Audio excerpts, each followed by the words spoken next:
ECBN ஸ்தாபனத்தார் வழங்கும் கிறிஸ்துவுக்குள் புதுவாழ்வு நிகழ்ச்சியின் மூலம் உங்களை சந்திப்பதில் கர்த்தருக்குள் மகிழ்ச்சி அடைகிற ECBN நேயர்களுக்கு என்னுடைய வாழ்த்துக்களும் ஆசீர்வாதங்களும்.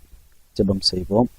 பரிசுத்தமுள்ள எங்கள் பரலோக பிதாவே, இந்த நாளிலும் இந்த தொலைக்காட்சியின் மூலமாக, யூடியூப் மூலம், ஊடகத்தின் மூலமாக கர்த்தருடைய வார்த்தைகளை பகிர்ந்து கொள்ள நீர் பாராட்டிய தயவுக்காக உமக்கு ஸ்தோத்திரம். நீர் எந்த மனுஷனையும் பிரகாசிப்பிக்கிறவர், உம்மால் ஆகாத காரியம் ஒன்றுமில்லை.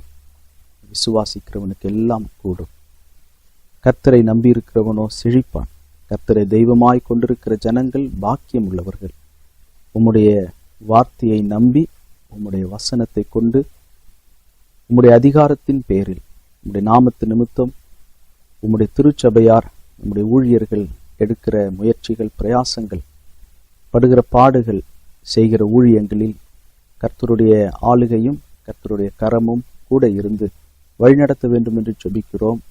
உம்முடைய மிஷனரிகள், உம்முடைய பரிசுத்தவான், ஒவ்வொரு நாடுகளிலும் இருக்கிற ஏழை எளிய மக்களை நினைவு கூறுகிறோம். கர்த்தர் ஒவ்வொருவரையும் ஆசீர்வதியும். பூமியிலே சமாதானம் உண்டாகட்டும். கர்த்தருடைய நற்செய்தி இன்னமும் கேள்விப்படாதவர்கள் கேள்விப்பட சுவிசேஷத்தினுடைய முன்னேற்றத்திற்காக ஜெபிக்கிறோம். சபைகளை ஆசீர்வதியும். இந்த நேரத்தை பயனுள்ளதாக்கி தாரும். எங்கள் ஆண்டவராகிய இயேசு கிறிஸ்துவின் மூலமே ஜெபிக்கிறோம் பிதாவே, ஆமென். கர்த்தருடைய பரிசுத்த நாமத்துக்கு மகிமை உண்டாகட்டும். இந்த நாளிலும் உங்களோடு கூட ஊழியத்தில், கர்த்தருடைய பணியில் தேவ பிள்ளைகள் வித்தியாசமான முறைகளில், வித்தியாசமான துறைகளில் கர்த்தருடைய நாமத்தை மகிமைப்படுத்தி கொண்டிருக்கிற ஒவ்வொரு இளம் ஊழியர்களுக்கு, தேவனுடைய ஊழியத்தில் ஈடுபட்டிருக்கிற குடும்பங்களுக்கு இந்த வார்த்தைகள் பிரயோஜனமாக இருக்கும் என்று நான் நம்புகிறேன், விசுவாசிக்கிறேன். கர்த்தர் தம்முடைய வார்த்தையின் மூலம் அவரை நமக்கு வெளிப்படுத்துவாராக. அப்போஸ்தலனாகிய பவுலுடைய வாழ்க்கை நமக்கு எல்லாருக்கும் ஒரு சவாலாக இருக்கிறது. இன்னமும் வேதத்துல பேர் எழுதப்படாத எத்தனையோ அப்போஸ்தலருடைய வாழ்க்கை வேதத்தில் இடம் பிடிக்கல. இந்த 21 நூற்றாண்டுகளில் வேதத்தில் நமக்கு அப்போஸ்தலனாகிய பவுலை குறித்து ஓரளவு அதிகமாக குறிப்பு இருக்கிறதுனால நாம் பவுலை குறித்து நாம் சிந்திக்கிறோம், பேசுகிறோம். ஆனால் நிச்சயமாக, கட்டாயமாக இந்த 2000 வருஷத்துல எத்தனையோ கண்ணுக்கு தெரியாத, வெளி உலகத்துக்கு தெரியாத பரிசுத்தவான்கள், பரிசுத்தமுள்ள ஸ்திரீகள் இருந்திருப்பாங்க. அவங்க எல்லாருக்காகவும் நம் கர்த்தரை ஸ்தோத்திரிக்கணும். பவுலை குறித்து வேதாகமத்தில் எழுதியிருக்கிறதுனால நாம் பவுலை சொல்லுகிறோமே ஒழிய, நாம் பவுலை ஒரு மனித வணக்கமாக பவுல் பவுல் என்று பவுலை நாம் உயர்த்தி பிடிக்கவில்லை. கர்த்தருடைய நாமத்தை நாம் உயர்த்துகிறோம். மேன்மை பாராட்டுகிறவன் கர்த்தரை குறித்து தான் மேன்மை பாராட்டணும். ஸோ பவுல் குறித்து நமக்கு ஆதாரங்கள் இருக்கிறதுனால பவுலை குறித்து பேசுகிறோமே ஒழிய, கிறிஸ்தவர்கள்னாலே எப்போதுமே பவுலை விட்டா வேற ஆளே இல்லைன்னு நினைக்க கூடாது. ஏன்னா அவரை குறித்து நமக்கு வேதத்துல எழுதியிருக்கிறதுனால அவரை ஒரு முன் உதாரணமாக, அல்லது மற்ற அப்போஸ்தலர்கள், பரிசுத்தவான்களுக்கு ஒரு ரெப்ரசன்டேட்டிவாக அவர் அங்க சொல்லப்பட்டிருக்கிறார். அவருக்காகவும் அவரை போல கர்த்தரால் பயன்படுத்தப்பட்ட ஒவ்வொரு பரிசுத்தவான்களுக்காகவும் தான் நம்ம கர்த்தரை ஸ்தோத்திரிக்கணும். பவுல் அப்போஸ்தலனுடைய வாழ்க்கை நமக்கு எல்லாருக்கும் ஒரு பெரிய சவால். அவருடைய வாழ்க்கையிலிருந்து அவருடைய ஊழிய பாதை, அவருடைய விசுவாச வாழ்க்கை, அவருடைய பரிசுத்த ஜீவியம், சாட்சியின் ஜீவியம், அது நமக்கு எந்த அளவுக்கு இந்த நாட்களில் பயனுள்ளதாக இருக்கிறது என்பதை உங்களோடு கூட பகிர்ந்து கொள்ள விரும்புகிறேன். அப்போஸ்தலனுடைய நடபடிகளின் புஸ்தகம் 8வது அதிகாரத்துல பவுலை குறித்து நாம் வாசிக்கும் போது, எப்படி பவுலை நாம் முதலாவது நமக்கு அறிமுகப்படுத்துதுன்னா, அப்போஸ்தலர் 8வது அதிகாரம் 3வது வசனத்தில் வாசிக்கிறோம். அப்போஸ்தலர் 8:3 சவுல் வீடுகள் தோறும் நுழைந்து புருஷரையும் ஸ்திரீகளையும் இழுத்து கொண்டு போய் காவலில் போடுவித்து சபையை பாழாக்கி கொண்டிருந்தார். இந்த சவுல் என்ற பவுல் விசுவாசத்திற்கு வருவதற்கு முன் அவிசுவாசியா இருந்த காலத்தில் சவுல் வீடுகள் தோறும் நுழைந்து புருஷரையும் ஸ்திரீகளையும் இழுத்து கொண்டு போய் காவலில் போடுவித்து சபையை பாழாக்கி கொண்டிருந்தார். சபையை பாழாக்குகிற ஒரு மனிதனாகத்தான் நாம் இந்த சவுல் என்ற பவுலை நாம பார்க்கிறோம். இன்னைக்கும் சபையையும் ஊழியத்தையும் பாழாக்குகிறவர்கள் பல இடங்கள்ல இருக்கிறாங்க. எனக்கு தெரிந்து பல விதங்களில் இந்த விதமான ஆவி, இந்த விதமான ஒரு எதிர்மறையான பாழாக்குகிற சக்தி சபைக்குள்ளேயும் சபைக்கு வெளியே இருந்தும் தேவ பிள்ளைகளை தாக்குகிறத நான் கேள்விப்பட்டிருக்கிறேன். உதாரணத்துக்கு ஒரு சில உதாரணங்களை நான் சொல்றேன். பெங்களூருக்கு பக்கத்துல ஒரு சின்ன கிராமத்துல ஊழியம் செய்து கொண்டிருந்த ஒரு ஊழியர், அந்த ஊழியருக்கு எதிர்த்து சுவிசேஷ எதிரிகள் அந்த ஊழியரை எதிர்க்க, அவர் அங்க ஊழியம் செய்யக்கூடாது, சபை நடத்தக்கூடாதுன்னு சொல்லி அவரை தடுக்கிறதுக்கு காரணமா இருந்தது யாருன்னு கேட்டா வேடிக்கையா இருக்கும். அங்கி போட்ட ஒரு ஊழியர், ஒரு பெரிய ஸ்தாபனத்தை சேர்ந்த ஒரு ஊழியரே போய் ஒரு சுவிசேஷ எதிரிகளிடத்துல போய் இவர் எங்க சர்ச்சில் இருக்கிற ஆட்கள் எல்லாரையும் தன் பக்கம் கொண்டுட்டு போயிடுறாருன்னு சொல்லி ஒரு ஆவிக்குரிய சபைக்கு விரோதமாக இப்படி ஒரு ஊழியரே செய்திருக்கிறத கேள்விப்படும் போது வேடிக்கையாவும் இருக்கு, வேதனையாவும் இருக்குது. சபையை பாழாக்குகிற சக்திகள் எப்படியெல்லாம் செயல்படுது பாருங்க. இன்னொரு சம்பவமும் எனக்கு ஞாபகம் வருது.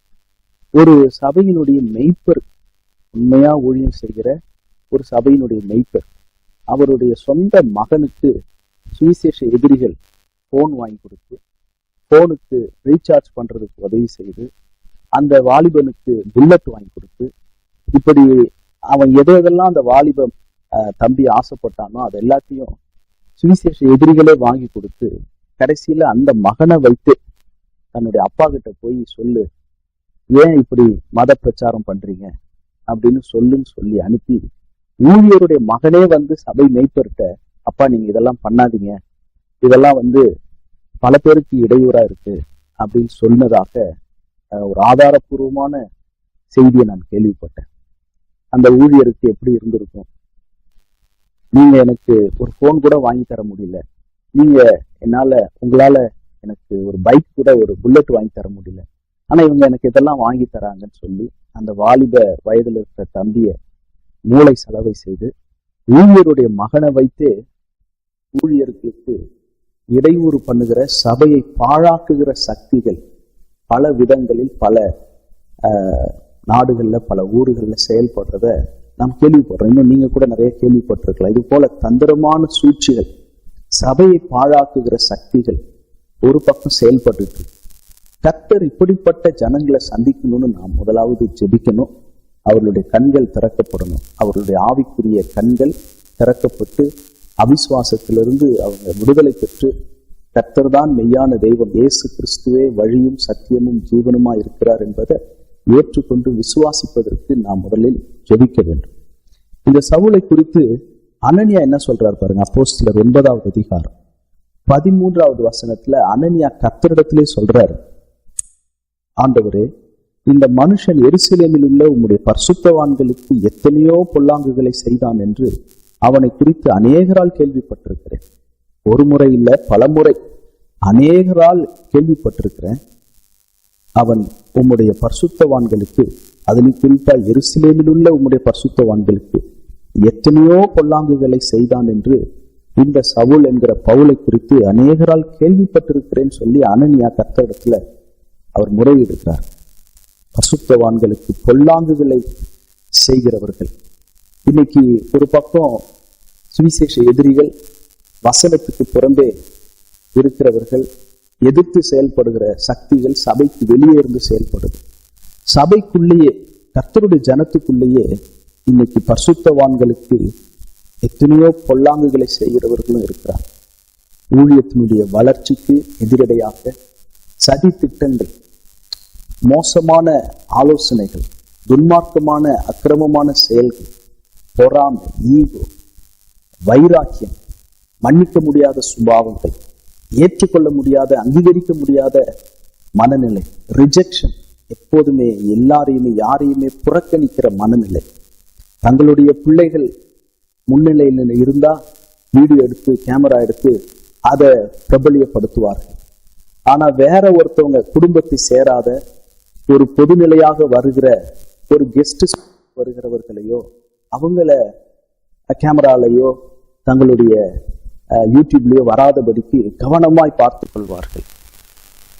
இதெல்லாம் தங்களுடைய பிரஸ்தாபத்திற்காக, தங்களுடைய பெயர் பிரஸ்தாபத்திற்காக, தங்களுடைய இரத்தத்தையும் ஜாதியின் அடிப்படையில ஊழியம் செய்கிறவர்களும் ஏராளமான பேர் இருக்கிறாங்க. இதெல்லாம் ஒரு வகையில பரிசுத்தவான்களுக்கு பொல்லாங்குகளை செய்கிற, கர்த்தருடைய திட்டத்துக்கு விரோதமாக செயல்படுகிற ஒரு விதமான தீய சக்திகள் தான்.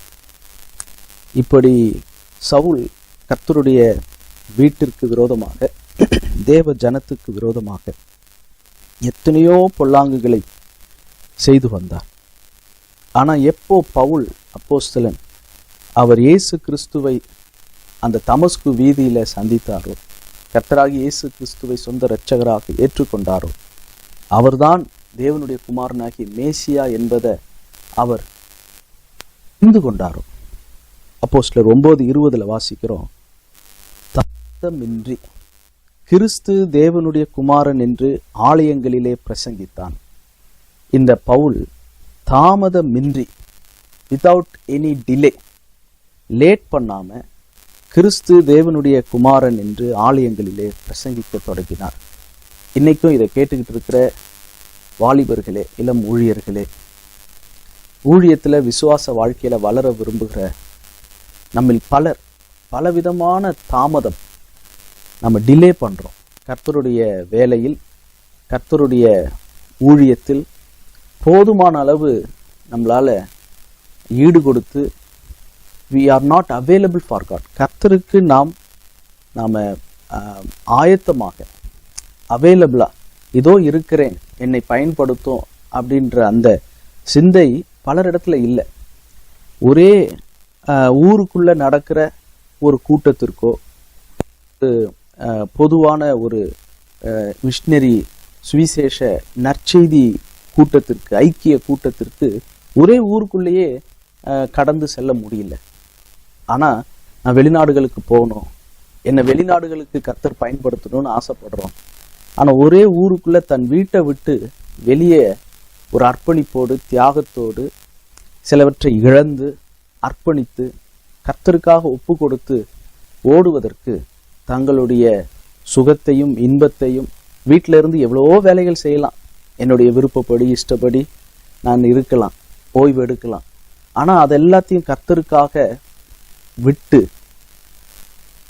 ஒருவன் கர்த்தராகிய இயேசு கிறிஸ்துவை பின்பற்ற விரும்பினால் அவன் தன்னைத்தான் முதலாவது வெறுக்க பழக வேண்டும், கற்றுக்கொள்ள வேண்டும்.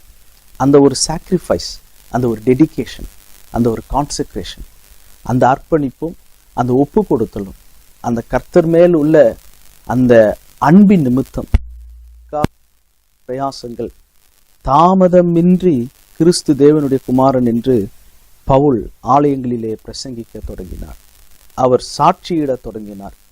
அவர் தைரியமாக கிறிஸ்துவுக்கு ஒரு சீஷனாக, ஒரு சாட்சியாக அவர் வாழ ஆரம்பித்தார்.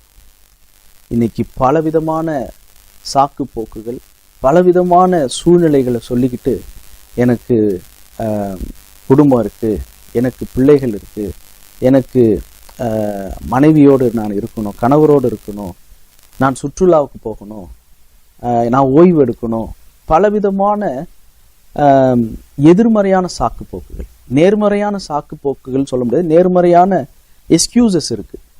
எனக்கு வயதான பெற்றோர் இருக்கிறாங்க, இல்லை உடல் பலவீனம் இருக்கு, இப்படிப்பட்ட காரணங்கள் ஏற்றுக்கொள்ளக்கூடியது. ஆனா வேண்டுமென்றே தனக்கு இதுல எந்த லாபமும் இல்லை, நான் எதுக்காக நான் புறப்பட்டு போகணும், எதுக்காக நான் ஊழியம் செய்யணும், இந்த நித்தியத்துல கர்த்தருடைய கண்களுக்கு முன்பாக நாம் பெரியவர்களாக தெரியணுமே ஒழிய, பரலோகத்துல நமக்கு அங்க கனம், அங்க நமக்கு கர்த்தரால் வருகிற மகிமை கிடைக்கும், அதுல கவனம் இல்லாம இந்த பூமியில நான் எப்படி பெரியவனா இருக்கலாம், இங்க எனக்கு என்ன முதற் கனம் கிடைக்கும், என்ன கூப்பிடுறதுனால, நான் ஒரு இடத்துக்கு போறதுனால என்னை எப்படி மதிப்பார்கள், எனக்கு என்ன லாபம் இருக்கு, ஆதாயம் இருக்கு, சுய லாபத்தையும் சுய மகிமையையும் சுய ஆதாயத்தையும் தேடுகிறவர்களாக இருந்தால் நாம் கர்த்தருக்கு ஊழியம் செய்கிறதுல உற்சாகமா இருக்க முடியாது. பவுல் அப்போஸ்தலன் உற்சாகத்தோடு தைரியமாக புறப்பட்டு சென்றார். அதுலயும் குறிப்பா இன்னைக்கு பல இடங்கள்ல ஊழியத்துக்கு தொடர்ந்து போக முடியாதபடிக்கு பல தடைகள்ல ஒண்ணு, எனக்கு விரோதமா ஒரு வார்த்தை சொல்லிட்டாங்க, என் மனசை காயப்படுத்துற மாதிரி பேசிட்டாங்க, என் பிள்ளைகளை அவமானப்படுத்திட்டாங்க, என்னுடைய உறவினர்களை அசிங்கப்படுத்திட்டாங்க, அவங்க வேதனை ஆக்கிட்டாங்க, அதனால நான் ஊழியத்தை தொடர்ந்து அங்க போய் செய்யறதுக்கு எனக்கு கஷ்டமா இருக்குது. இப்படி பல காரணங்கள் பல பேர் சொல்றாங்க. அப்போஸ்தலர் 14வது அதிகாரத்துல நீங்க வாசித்து பார்த்தீங்கன்னா, அங்க பவுல் பர்னபா ஊழியம் சேரும்போது லீஸ்திராவில தாயின் வயிற்றிலிருந்து பிறந்தது முதல், அப்போஸ்தலர் 14:8, லீஸ்திராவிலே ஒருவன் தன் தாயின் வயிற்றிலிருந்து பிறந்தது முதல் சப்பானியா இருந்து ஒருபோதும் நடவாமல் கால்கள் வழங்காதவனாய் உட்கார்ந்து பவுல் பேசுகிறதை கேட்டுக்கொண்டிருந்தான். அவனை பவுல் உற்று பார்த்து, ரட்சிப்புக்கேற்ற விசுவாசம் அவனுக்கு உண்டென்று கண்டு, நீ எழுந்து காலூன்றி நிமிர்ந்து நில் என்று உரத்த சத்தத்தோட சொன்னான். உடனே அவன் குதித்து எழுந்து நடந்தான். பவுல் செய்ததை ஜனங்கள் கண்டு, தேவர்கள் மனுஷரூபம் எடுத்து நம்மிடத்தில் இறங்கி வந்திருக்கிறார்கள் என்று லிக்கவோனியா பாஷையிலே சத்தமிட்டு சொல்லவும், பர்னபாவை யூபித்தர் என்றும் பவுல் பிரசங்கத்தை நடத்தினபடினாலே பவுலை மெர்க்குரி என்றும் சொல்லி அங்க விசேஷித்த எல்லாம் ஆயத்தப்படுத்துறாங்க. அப்போ இவங்க பவுலும் பர்னபாவும் முதல் முறை அப்போஸ்தலர்கள் என்று இங்கதான் வேதத்தில் அழைக்கப்படுறாங்க. அப்போஸ்தலர் 14:14, அப்போஸ்தலராகிய பர்னபாவும் பவுலும். அதை கேட்ட பொழுது பர்னபா முதல்ல வர்றார், பர்னபாவும் பவுலும், அப்போஸ்தலராகிய பர்னபா பவுல். இங்கதான் பவுலும் பர்னபாவும் முதல் அப்போஸ்தலர்கள் என்று அழைக்கப்படுகிறார்கள். குறிப்பா பவுல். அவங்க அதை கேட்ட பொழுது தங்கள் வஸ்திரங்களை கிழித்து கொண்டு கூட்டத்துக்குள்ளே ஓடி உரத்த சத்தமாய், மனுஷரே ஏன் இப்படி செய்கிறீர்கள்? நாங்களும் உங்களைப் போல பாடுள்ள மனுஷர் தானே. நீங்கள் இந்த வீணான தேவர்களை விட்டு வானத்தையும் பூமியும் சமுத்திரத்தையும் அவைகளிலுள்ள யாவற்றையும் உண்டாக்கின ஜீவனுள்ள தேவனிடத்திற்கு திரும்ப வேண்டும் என்று உங்களுக்கு பிரசங்கிக்கிறோம் என்று சொல்றாங்க. இப்படி அவர்கள் சொல்லியும் 18வது வசனம், தங்களுக்கு ஜனங்கள் பலியிடாதபடிக்கு அவர்களை அமர்த்துகிறது அரிதா இருந்தது. பின்பு நல்லா கவனிங்க, லீஸ்திரா பட்டணத்துல இப்படி அவங்க மனித வணக்கங்கள் செய்து பவுலையும் பர்னபாவையும் அவங்க ஆராதிக்க ஆரம்பிச்சிட்டாங்க. அந்தியோக்கியாவிலும் இக்கோனியாவிலும் இருந்து சில யூதர்கள் வந்து ஜனங்களுக்கு போதனை செய்து பவுலை கல்லெறிந்து அவன் மரித்து போனான் என்று எண்ணி அவனை பட்டணத்துக்கு வெளியிலே இழுத்து கொண்டு போனார்கள். ஒரு வார்த்தை சொல்லிட்டாங்கன்னா ஒரு இடத்துக்கு நம்ம திரும்ப போக மாட்டோம். ஆனா பவுலை கல்லெறிந்து, அந்த கல் எங்கெங்கெல்லாம் பட்டிருக்கும், படாத இடத்துல பட்டிருக்கலாம், முகத்துல, தலையில, கண்ணுலன்னு சொல்லி அவருடைய உடம்புல எத்தனை இடத்துல அது காயத்தை ஏற்படுத்தியிருக்கும், ரத்தம் வந்திருக்கும். அவர் மயங்கி கீழே விழுந்து செத்து போயிட்டாருன்னு நினைக்கிற அளவுக்கு ஒரு நாயை போல இழுத்து கொண்டு போய் வெளியிலே போட்டார்கள். 20வது வசனம், சீஷர்கள் பவுலை சூழ்ந்து நிற்கையில் அவன் எழுந்து பட்டணத்திற்குள் பிரவேசித்தான். கல்லெறிந்தார்களோ அந்த லீஸ்திரா பட்டணத்துக்கே திரும்ப பவுல் போறார். அடி வாங்கி ரத்தத்தோட எங்கெங்கெல்லாம் வீங்கி போயிருந்ததுன்னு தெரியல. எந்த பட்டணத்துக்குள்ள கல்லடி அடித்து செத்து போயிட்டாருன்னு தூக்கி போட்டாங்களோ அந்த லீஸ்திராவுக்குள்ளேயே திரும்ப பவுல் போய் ஊழியத்தை செய்தார். இன்னைக்கு நம்மளுக்கு யாரும் கல்லெல்லாம் எடுத்து அடிக்கல, சொல்லால அடிக்கிறாங்க, மனசை வேதனைப்படுத்துறாங்க. நம்மையோ அல்ல நம்மை சார்ந்தவர்களையோ நம்முடைய குடும்பத்தையோ காயப்படுத்தி புரியாம சில வார்த்தைகளை அவங்க அவசரப்பட்டு பேசிடும்போது, நாமும் இந்த நாட்கள்ல இந்த பவுலை போல ஒரு காலத்துல சபையை பாழாக்கின மனிதன் தான், பரிசுத்தவான்களுக்கு எத்தனையோ தீங்குகளை செய்த மனிதன் தான். ஆனா இயேசு கிறிஸ்துவை சந்தித்த பவுல் தாமதம் இல்லாமல் ஊழியம் செய்தார். அந்த ஊழியத்திலேயும் ஒரு டெடிகேஷன் இருந்தது. கல்லெறிந்த லீஸ்திரா பட்டணத்துக்குள்ளேயே திரும்பவும் போய் ஊழியம் செய்ய அவரை உற்சாகப்படுத்தின, அவருக்கு உந்தும் சக்தியாய் இருந்த அந்த செயல், அந்த ரகசியம் என்ன? இன்னைக்கும் நம்மளுடைய ஊழிய பாதையில இதை கேட்டுக்கிட்டு இருக்கிற உங்களுடைய கிறிஸ்தவ ஜீவியத்துல இந்த 3 காரியங்களை மட்டும் நாம மனதில் ஆழமா பதித்து கொண்டால், எப்பேற்பட்ட சக்தியும் பாதாளத்தின் வாசல் சபையை மேற்கொள்ளாது என்று சொன்ன ஆண்டவர், அந்த பாதாளத்தின் வல்லமை கிறிஸ்துவின் சபையாரை, கிறிஸ்துவின் சரீரமாகிய அவருடைய அவயவங்களாகிய நம்மையும் மேற்கொள்ள முடியாது. அது ஏன்? பவுலால் இவ்வளவு ஊழியங்களை செய்ய முடிந்ததுன்னா முதல் காரணம் 1 கொரிந்தியர் 9வது அதிகாரம் 1 கொரிந்தியர் 9வது அதிகாரம் 16வது வசனம். 1 கொரிந்தியர் 9:16. சுவிசேஷத்தை நான் பிரசங்கித்து வந்தும் மேன்மை பாராட்ட எனக்கு இடமில்லை, அது என்மேல் விழுந்த கடமையாயிருக்கிறது. சுவிசேஷத்தை நான் பிரசங்கியாதிருந்தால் எனக்கு ஐயோ. முதல் காரணம் என்ன? சுவிசேஷத்தை சொல்லுவது அது நம்மையாயிருக்கிறது. It's a responsibility. அதை ஆங்கிலத்தில் வாசிக்கிறேன்.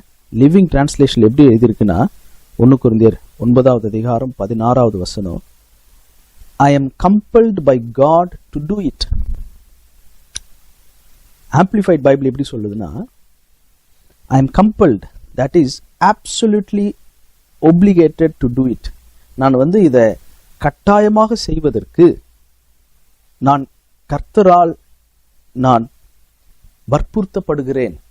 கர்த்தர் இதை செய்யும்படி என்னை பலவந்தம் பண்ணுகிறார். எப்படி ஒரு தாய் ஒரு குழந்தைக்கு பால் கொடுக்கறதுக்கு சம்பளம் வாங்குறது இல்லை, அதை இன்னும் யாரும் செல்ஃபி எடுத்து போடல. குழந்தைக்கு பால் கொடுக்கறது செல்ஃபி எடுத்து போடாத காலத்துக்குள்ள நம்ம இன்னும் இருக்கிறோம். இன்னும் எத்தனை நாள்ல அதையும் செல்ஃபி எடுத்து போடுவாங்கன்னு எனக்கு தெரியல. அது நம்மேல் விழுந்த ஒரு கடமை. It's a responsibility, it's a duty.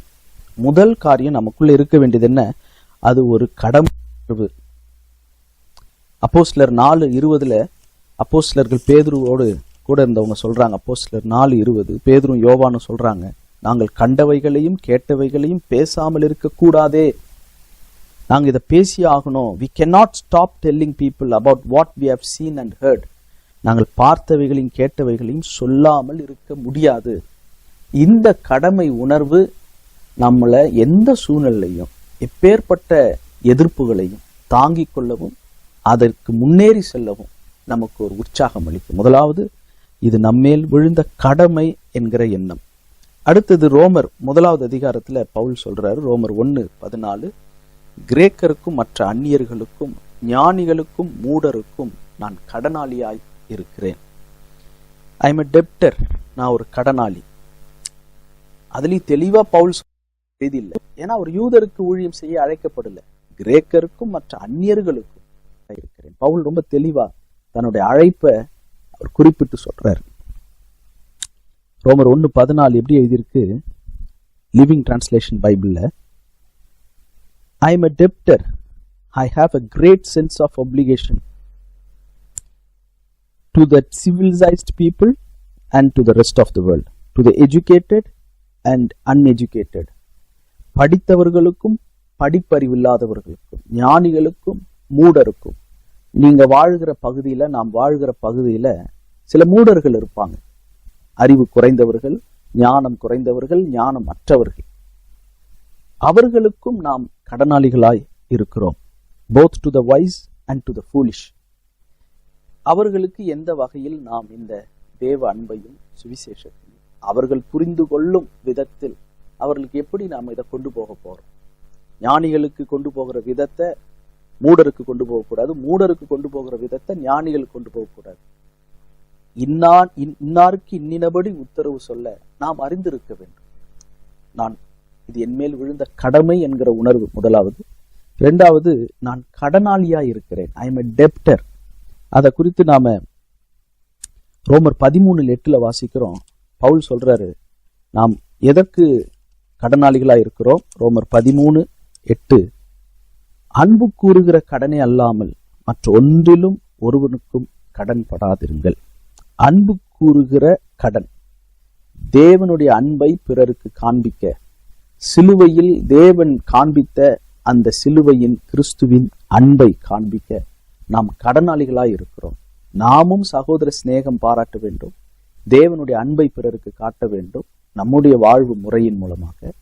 அதே நேரத்தில் கிறிஸ்துவனுடைய அன்பையும் நாம் காட்ட வேண்டும். இந்த அன்பு கூறுகிற கடன், அதிலே நாம் கடனாளிகளாய் இருக்கிறோம். மூன்றாவது, அப்போஸ்தலர் 20வது அதிகாரம். முதலாவது, அது நம்மேல் விழுந்த கடனாவது, நான் கடனாளி. மூன்றாவது, அப்போஸ்தலர் 20வது அதிகாரம் 27வது வசனம். அப்போஸ்தலர் 20:27. 6:27. தேவனுடைய ஆலோசனையில் ஒன்றையும் நான் மறைத்து வைக்காமல் எல்லாவற்றையும் உங்களுக்கு அறிவித்தபடியினாலே எல்லாருடைய இரத்த பழிக்கும் நீங்கி நான் சுத்தமாயிருக்கிறேன் என்பதற்கு உங்களை இன்றைய தினம் சாட்சிகளாக வைக்கிறேன். முதலாவது, நான் கடமைப்பட்டிருக்கிறேன், இது என்மேல் விழுந்த கடமை. இரண்டாவது, நான் கடனாளி. மூன்றாவது, எல்லாருடைய இரத்த பழிக்கும் நீங்கி நான் சுத்தமாக இருக்கணும், என் கைகள் சுத்தமாக இருக்க வேண்டும். இந்த அப்போஸ்தலர் 20வது அதிகாரத்தை ஆம்பிளிஃபைட் பைபிள்லையும் லிவிங் டிரான்ஸ்லேஷன் எப்படி எழுதியிருக்குன்னா, if any one suffers eternal death it's not my ஃபால்ட்ன்றார் Paul. It's not my fault, ஏன் தப்பு கிடையாது, நான் சொல்லிட்டேன், நான் எல்லாருடைய இரத்த பழிக்கு நீங்கி சுத்தமா இருக்கிறேன். If you suffer eternal death, நீங்க நரகத்துக்கு போறீங்கன்னா அதுக்கு நான் ஒன்றும் குற்றவாளி இல்லை. ஆம்பிளிஃபைட் பைபிள் எப்படி போட்டிருக்குன்னா, I am innocent of the blood of all people. நான் நிரபராதி, நான் இன்னோசென்ட், நான் சொல்ல வேண்டியதை சொல்லிட்டேன், என் கடமையை நான் பணியாற்றி விட்டேன், எல்லாருடைய இரத்த பழிக்கு நீங்கி நான் சுத்தமா இருக்கிறேன். இன்னைக்கு ஊழியத்துல இந்த 3 வார்த்தைகள், நான் என் மேல் விழுந்த கடமை, நான் கடனாளி, எல்லாருடைய இரத்த பழிக்கு நான் நீங்கணும். இது என் மேல் விழுந்த கடமை, நான் கடனாளி, எல்லாருடைய இரத்த பழிக்கு நான் நீங்கணும். இந்த 3 உணர்வுகளும் இருந்ததுன்னா எப்பேற்பட்ட கல் இருந்தாலும் லீஸ்திராவுக்குள்ளே திரும்ப போவோம். எப்படிப்பட்ட பாடுகள் இருந்தாலும் நம்ம அவர்களை நேசிப்போம், நம்மை வெறுக்கிறவர்களை நேசிப்போம், சத்துருவை நேசிப்போம், மறுபக்கத்தை கன்னத்தை காட்டுவோம். ஏன்னா நான் கடமையாற்ற வேண்டும், நான் கடனாளி, எல்லாருடைய இரத்த பழிக்கு நான் நீங்கணும். எசேக்கியேல் 3வது அதிகாரத்தையும் 33வது அதிகாரத்தையும் நீங்க வீட்டுல வாசித்து பார்த்தீங்கன்னா, சொல்ல வேண்டியது நம்ம கடமை. அவங்க கேட்டாலும் சரி கேட்காவிட்டாலும் சரி நாம் இரத்த பழிக்கு நீங்குவோம். நீதிமொழிகள் 24:11-12 வாசித்து முடிக்கலாம். நீதிமொழிகள் 24வது அதிகாரம் 11-12. மரணத்துக்கு ஒப்பிக்கப்பட்டவர்களையும் கொலையுண்ண போகிறவர்களையும் விடுவிக்க கூடுமானால் விடுவி, அதை அறியோம் என்பாயாகில். இருதயங்களை சோதிக்கிறவர் அறியாரோ, உன் ஆத்துமாவை காக்கிறவர் கவனியாரோ, அவர் மனுஷருக்கு அவனவன் கிரியைக்கு தக்கதாக பலன் அளியாரோ. பரிசுத்தமுள்ள எங்கள் பரலோக பிதாவே, இன்றைக்கு அழிந்து கொண்டிருக்கிற இந்த உலகத்தில், அக்கினிக்கு இரையாக இருக்கிற இந்த உலகத்தில், எல்லாவற்றுக்கும் அழிவு முடிவு சமீபமாயிருக்கிற இந்த காலத்தில் உங்களுடைய வருகையும் அதிசீக்கிரத்தில் இருக்கிறது. எங்களுடைய வாழ்க்கையும் யாக்கோபு சொல்லுகிறது போல ஒரு புகையை போல இருக்கிறது. இனி வரும் காலமும் குறுகின காலம். உம்முடைய பணியை உற்சாகத்தோடு செய்ய, சபையை பாழாக்குகிறவர்கள் திருந்த, பரிசுத்தவான்களுக்கு எத்தனையோ விதமான பொல்லாங்குகளை செய்கிறவர்கள் திருந்த, மனம் திரும்ப அவர்கள் மீது இரக்கமாயிரும். தாங்கள் செய்கிறது இன்னதென்று அறியாதிருக்கிறார்கள், அவர்கள் மீது இரக்கமாயிரும். பிதாவே, அவர்களை மன்னியும், அந்த மன்னிக்கிற சுபாவத்தை தாரும். குடும்பத்துல ஒருவர் காயப்பட்டு ஈகோனால என்ன கனம் பண்ணல, என்ன முன்னிறுத்தல, என்ன கூப்பிடல, இந்த எண்ணங்களினாலே பிரிந்து போய் நிற்காமல், லீஸ்திராவிலே கல்லெறியப்பட்ட பவுல் திரும்பவும் லீஸ்திராவுக்கு போனது போல அந்த கடமை உணர்வு, என் மேல் விழுந்த கடமை, நான் கடனாளி, எல்லாரும் இரத்த பழிக்கு நான் நீங்கி இருக்கிறேன் என்கிற அந்த விதமான ஒரு இன்னோசென்ட் பீப்புளாக எங்களை மாற்றும். இந்த வசனத்தை கேட்ட, இந்த செய்தியை கேட்ட ஒவ்வொருவருடைய இருதயத்திலும் சுவிசேஷ பாரம், மிஷனரி தாகம் பெருகட்டும். இன்னும் இணைந்து செயல்பட உதவி செய்யும். கர்த்தருடைய ராஜ்யத்தின் பணியில் ஈடுபடவும், தங்களால் இயன்றதுக்கு மிஞ்சி செய்ய அர்ப்பணிக்க உதவி செய்யும். கர்த்தருடைய வார்த்தை இதை செய்யும், கர்த்தருடைய கரம் பராக்கிரமம் செய்யும் என்று நம்பி எங்கள் ஆண்டவரும் இரட்சகரும் மீட்பெருமாகிய இயேசு கிறிஸ்துவின் வல்லமையுள்ள நாமத்தில் இந்த ஜெபத்தை ஏறெடுக்கிறோம் பிதாவே. ஆமென். ஆமென். God bless you.